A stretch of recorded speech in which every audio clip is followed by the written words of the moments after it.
States of America and to the republic for which it stands, one nation, under God, indivisible, with liberty and justice for all.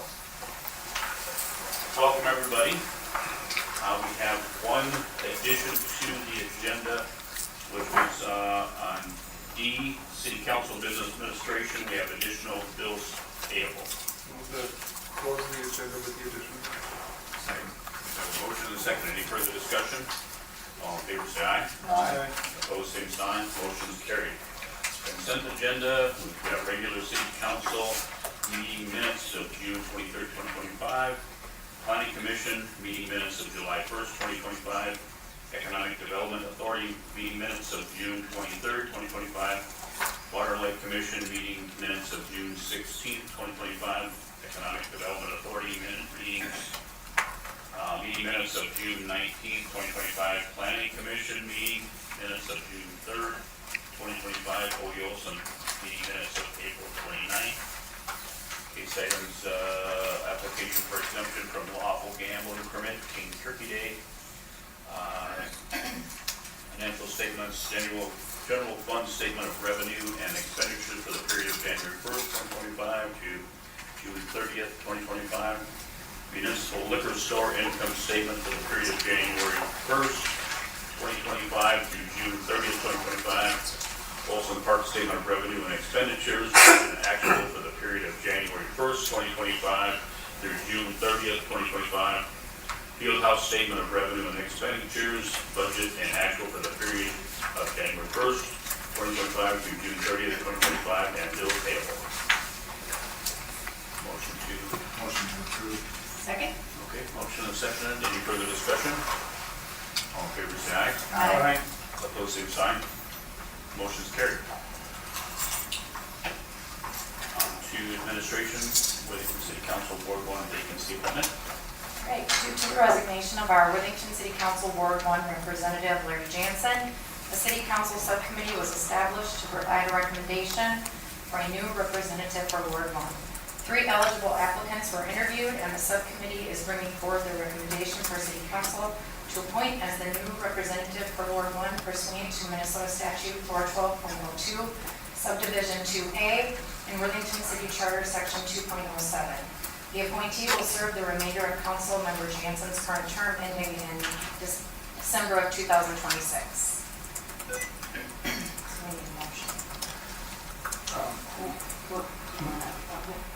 Go ahead. I move to appoint Amy Wakalowicz to fill the vacancy of council member Ward 1. Second. Okay, we have a motion and a second. Any further discussion? All in favor, say aye. Aye. Opposed, same sign. Motion is carried. Amy, if you'd like to come forward, we'll do the oath.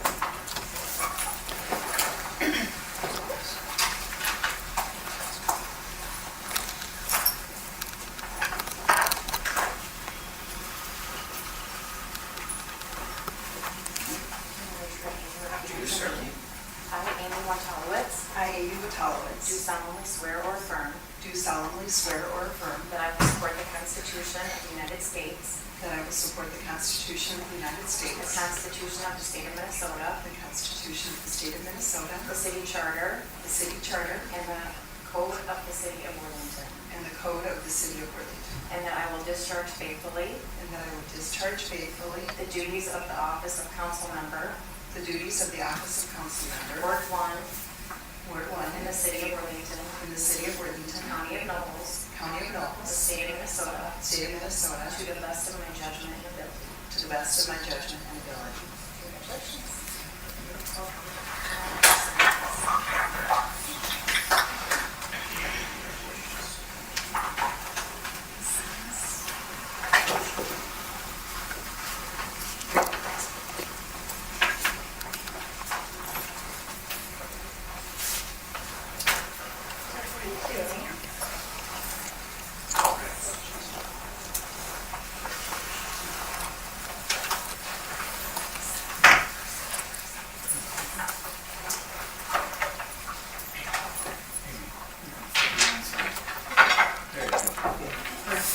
That didn't take long.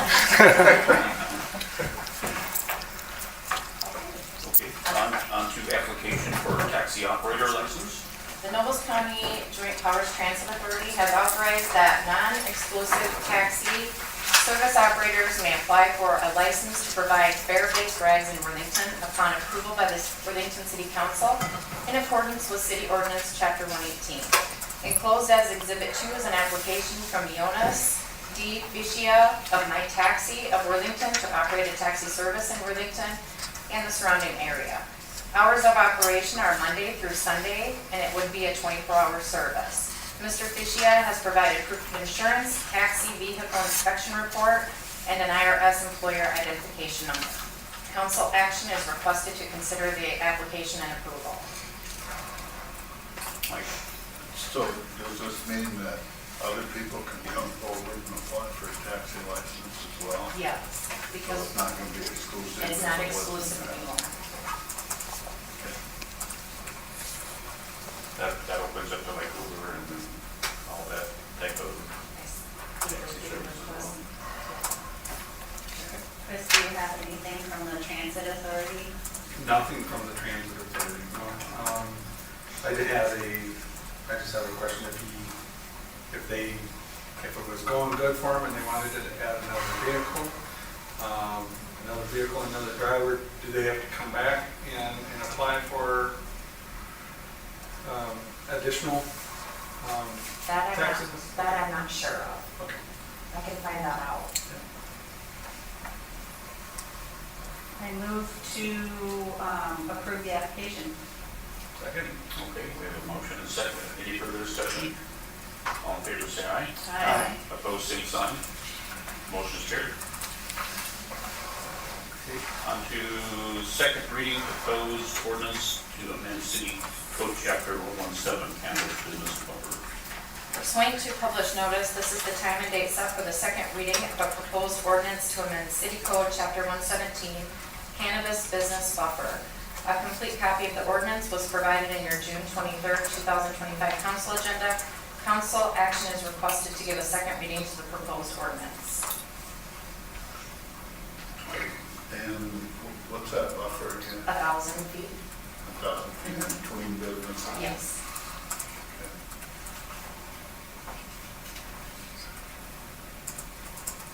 Any other questions? Motion to approve. Okay, motion to approve, second reading, and a second. Any further discussion? All in favor, say aye. Aye. Opposed, same sign. Motion is carried. On public safety, acceptance of program funds donation.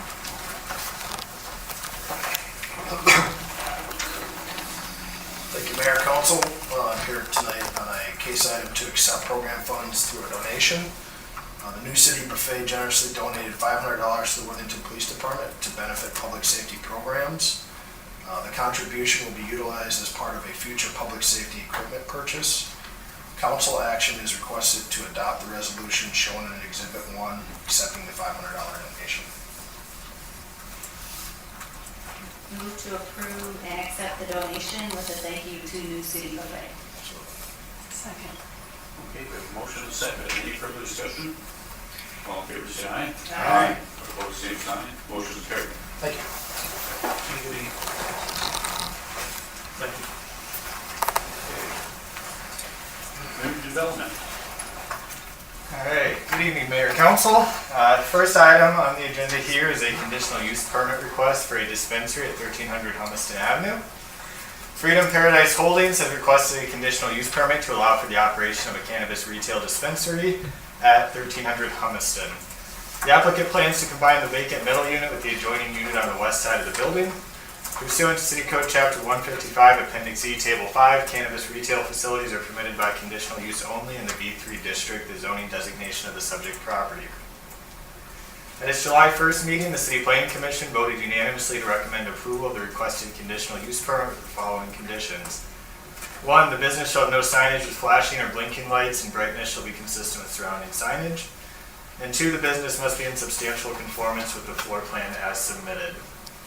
If you follow along in your packet, you can see what they based their application on there, including the submitted floor plan and the exhibits. There's a couple of things I think I probably better say here, not only for the benefit of council, but also for the benefit of the public that might be either listening in or read this later.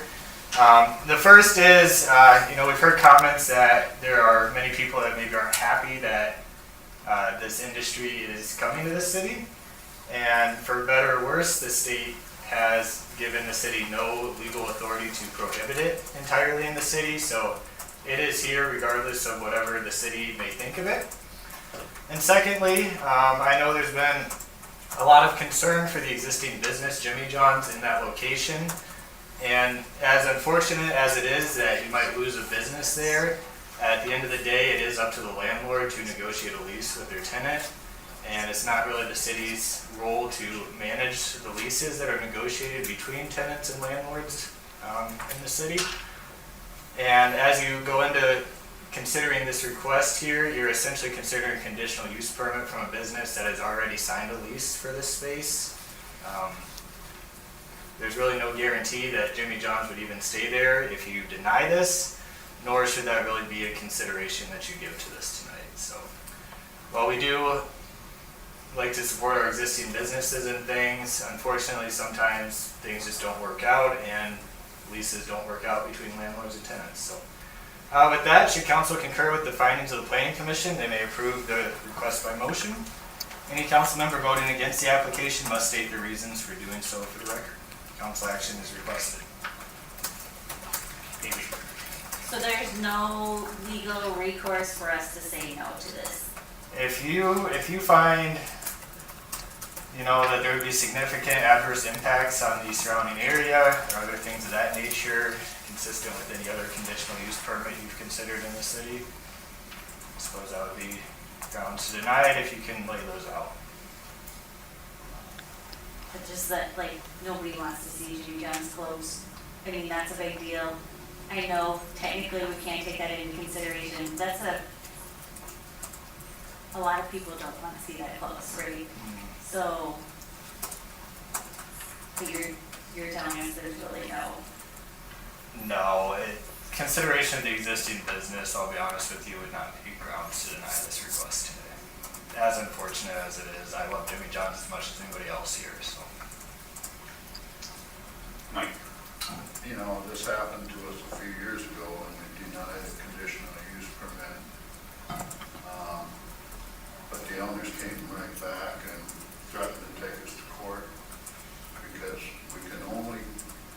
this use is allowed in this zone and we can only consider the conditional use permit with reasonable restrictions.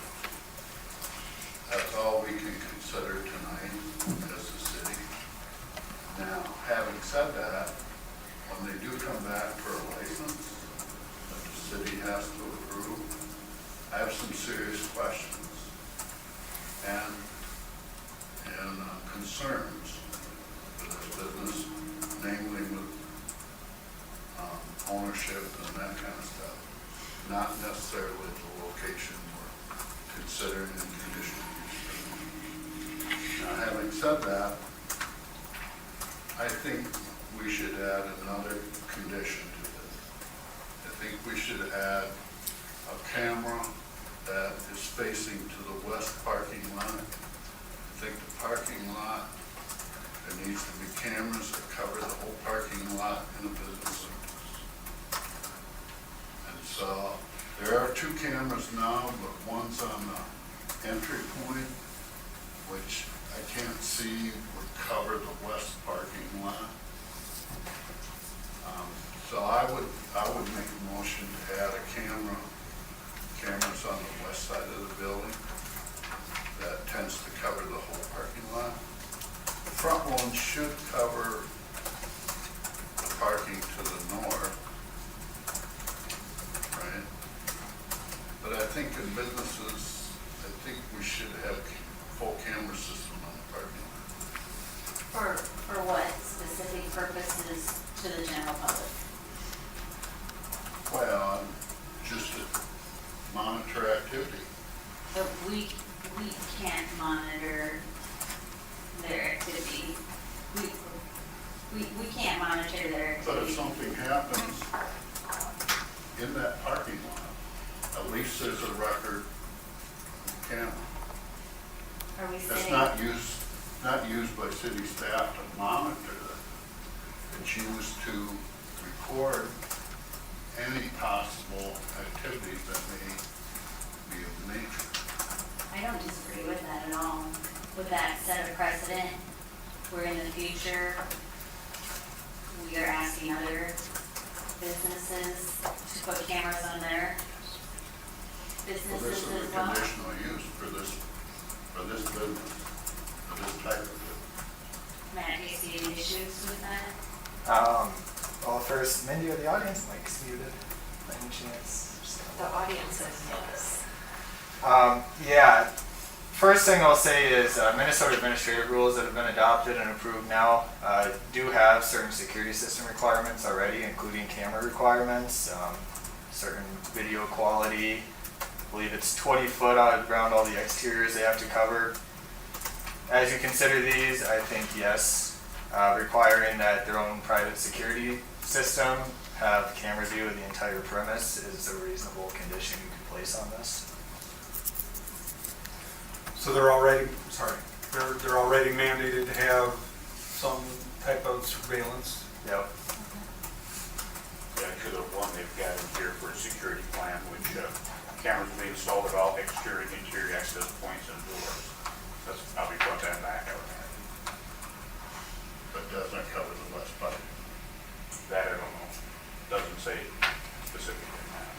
I would think in this kind of business, their security would have this throughout the whole building, with cameras all the way around the building. You're assuming they would, hopefully they would, for their own security purposes. But if we don't put it as a condition, They will have a robust security system already, but it would be a reasonable condition to add that you want to make sure the entire parking lot premise is covered as well by that. We certainly add that. Maybe According to the floor plans submitted, it looks like there's only one entrance into the business. Yep. And my concern is that it's not a shared entrance with the other business that already leases the east space. That's correct, yes. So it's not a shared entrance. No, it's not a shared entrance. I guess I don't know for sure off the top of my head if there's another entrance somewhere else further back that's not a public entrance. But there's no shared public entrances right now. Okay. There might be a private door in the back, maybe not, but you could add that as a condition too, that entrances are fully separate. Yeah, I think it would be important to not have another public entrance to a different type of business that kids can go into and stuff like that. I think the entrance should be separate, completely separate. I don't know how to. I think Domino's Pizza's on the east side, and their entrance is on the northeast corner. Jimmy John's is. Domino's. Oh, Domino's is, okay, and Jimmy John's is on the northwest corner, but there's a family video vestibule. Yeah, that goes to the vacant middle unit right now. Okay, which they may be taking over, and I just didn't know if you could get in both sides from that vestibule. No. Okay. So there are firewalls and stuff like that between Domino's and the, whether Jimmy John's or even where the family video used to be? If it's separated completely or if it was a whole? Yeah, I can't speak directly to what's there, but whatever's there would have met building code at the time they separated the units out. So, Yeah, Mr. Amy. Chairman, so like, I know it's a conditional use permit for a retail cannabis business, but when I look at the Office of Cannabis Management, the OCM, who's designating all of this, it appears that a micro business also, there can be on-site consumption, there can be a lot of other things, and I know that they said not at this time, but how do you stop that from happening when you're only approving for a retail establishment? Do we have any jurisdiction over additional activities approved by the state under a micro-business license? Yeah, you're right, they are allowed to do that with certain endorsements.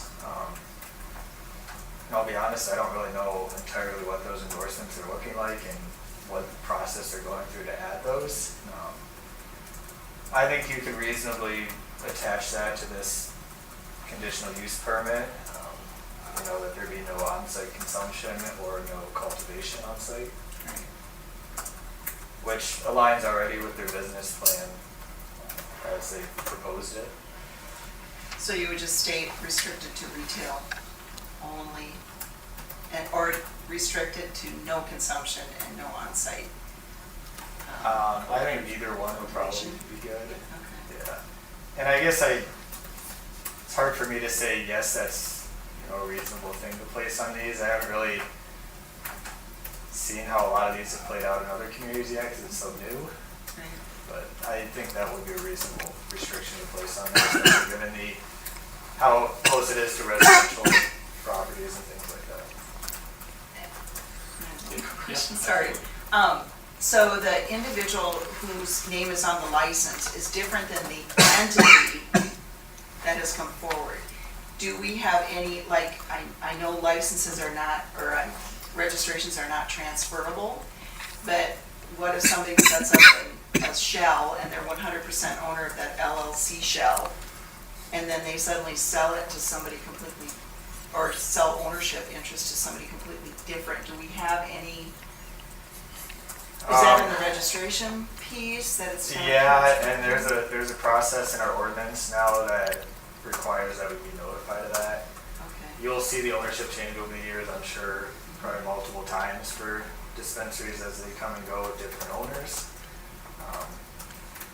I think at the current stage, what's important to note is that the state has processed the application, given them their pre-approval status, and moved them to the state now where they come work with the local government. So regardless of, you know, maybe what your opinions are on the ownership or the structure of entities involved with it, the state has given them pre-approval status and said, welcome to Minnesota.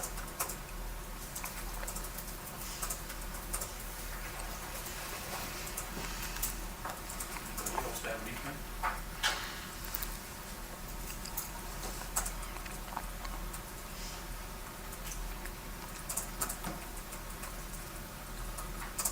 So the staff's opinion that the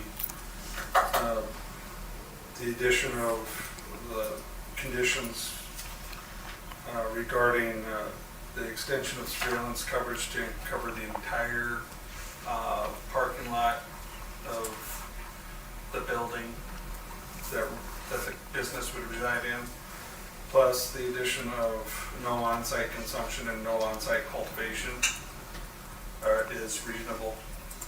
Yes. And the single entrance, Yeah, or, yeah, one yeah, entrance, yeah. one entrance, or maybe not one Not, entrance. not but shared entrance. Non-shared public entrance, yeah. Do we need to add manufacturing to that along with cultivation, or is that? No, they cannot do any manufacturing at this location. Okay.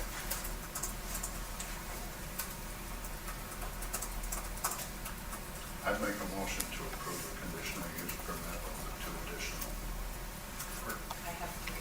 Three, it'd be three. Yep. the extended Oh, surveillance. yeah, the entrance. No on-site consumption and cultivation in the no shared entrance. I'd make that motion. We've got a motion and a second. Any further discussion? All in favor, say aye. Aye. Opposed, same sign. Motion's been carried. All right, second item here, this is another conditional use permit request, this one for 1000 Sherwood Street. David Bosman is requesting a conditional use permit to allow for the establishment of Old Home Automotive, a new auto repair business at 1000 Sherwood Street. Pursuant to City Code, Chapter 155, Appendix E, Table 5, automotive repair services are permitted by conditional use only in the B3 district. The zoning designation is subject property. At its July 1st meeting, the City Planning Commission voted unanimously to recommend approval of the requested conditional use permit with the following conditions. 1, excess aggregate and concrete materials be removed from the site. And 2, parking of inoperable vehicles be located adjacent to the rear of the site furthest from Sherwood Street or screened. And then going on, you can see what their recommendation was based on. I suppose everybody except Amy here has already heard from David with the EDA. His whole proposal is included in the exhibits there for review there. Just to recap a little bit, he's planning to use the existing buildings, renovate those into a new automotive repair facility and storage. And there's a portion of one of the buildings that would be eventually demolished, kind of a weird storage building. If you're facing the big building, it's furthest to the left, you get rid of eventually. The excess aggregate and concrete materials we remove from the site, that's also going to be covered in our development agreements with the EDA on that, but that was another just condition the planning commission wanted to ensure happened there. So with that, should council concur with the findings of the planning commission, they may approve the request by motion. Council action is requested. Just as a matter of transparency, I spoke with Steve Robinson about the fact that I am one of the lenders on this project. He did not, because I work for a nonprofit and I stand no gain from it, he did not think it was a conflict of interest, but I just wanted to be transparent that I'm one of the local lenders. So I'm familiar with the project. I'd make a motion to approve the conditional use permit. I'll second. Okay, we have a motion and seconded. Any further discussion? All in favor, say aye. Aye. Opposed, same sign. Motion is carried. All right, last item, this is a workforce housing application for Haptamu. I apologize for the pronunciation of the name there. They have applied for a forgivable loan through the city's workforce housing program for the eligible developer installed infrastructure improvements installed for the newly constructed house they're purchasing at 2115 Castlewood Drive.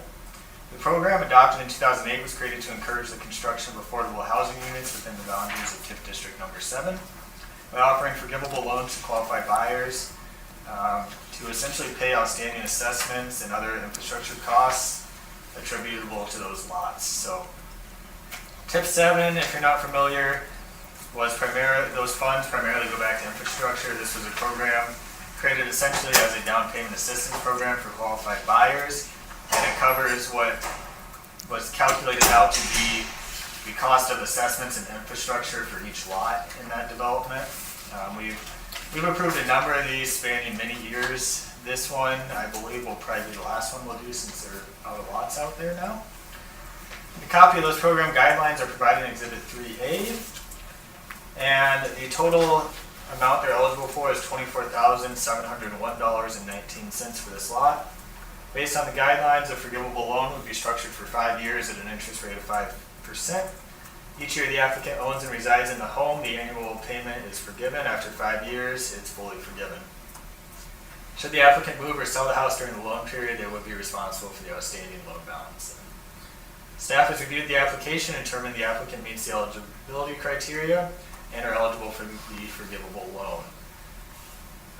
The funds in TIF 7 that are utilized for this program were placed into a spending plan by City Council on December 12, 2022. In order to issue this loan, the loan amount needs to be designated back out of that spending plan and back into the TIF district. Council is asked to approve the resolution shown in Exhibit 3B transferring the funds. Then following that, Council can authorize the loan documents in Exhibit 3C.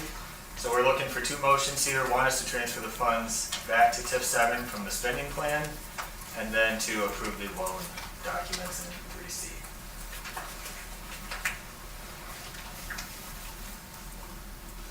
So is this homeowner available of the tax abatement program? This one,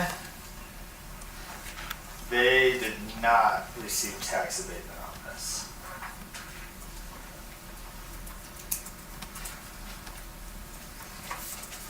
This house built or being built?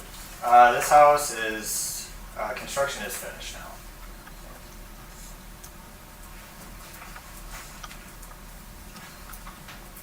These houses, Councilman Cooley, most of these that the Southwest Minnesota Housing Partnership builds are done in a way that they stay in a pattern of affordability, where the housing partnership owns the land, but the home buyer actually owns the home. I can explain that in more detail. It's a really good program they've got going there, but that's why they're not eligible for the tax abatement on top of those two. Motion to transfer the funds. Second. Okay, we have a motion and seconded. Any further discussion? All in favor, say aye. Aye. Opposed, same sign. First motion is taken care of. I make a motion for the loan agreement. Second? Okay, we have a motion and a second. Any further discussion? All in favor, say aye. Aye. Opposed? Motion's carried. Thank you, everyone. Okay, Jeff, thank you. Okay, on to, council committee reports. I have nothing. I had a welcome 5 minutes for the International Festival. Looks like it turned out quite well anyways. Went down there. So, Amy? No report. Welcome. Amy, did you have anything to share? No, I don't. That's it. I'll be interested to learn the process, like registrations and things like that. I mean, I know this was a tough one tonight, but so I'm looking forward to learning a lot. Thank you. Mike? Nothing. Oh, Thank you. Chris? Just wanna add a number of things going on this last weekend, including the King Turkey Day barbecue competition that was out at the fairgrounds lot there by Pioneer Village. Well attended. It's kind of off the beaten path, but it brought quite a few people into town. So it was good to see that. Haven't had an office that kind of looked out that way. No. Well attended. And then just public kudos to the planning commission for their continued hard work in tackling some of the tough things that come eventually even before us. So kudos to them. Welcome, Amy. And then I just want to, since we have Matt here, too, I assume that there are things that staff can do to assist a business such as Jimmy John's to, in the event that they have to relocate, that the city can do to assist them in this process. Yeah, we'll do what we can to work with them to find hopefully another location. I've been in some contact with the owner already, and following this, I'll reach back out to him and maybe see more what they're looking for. Thank you, Matt. Thank you. And that's all I have here. motion to adjourn. Motion and second. Any further discussion? All in favor, say aye. Aye. Opposed?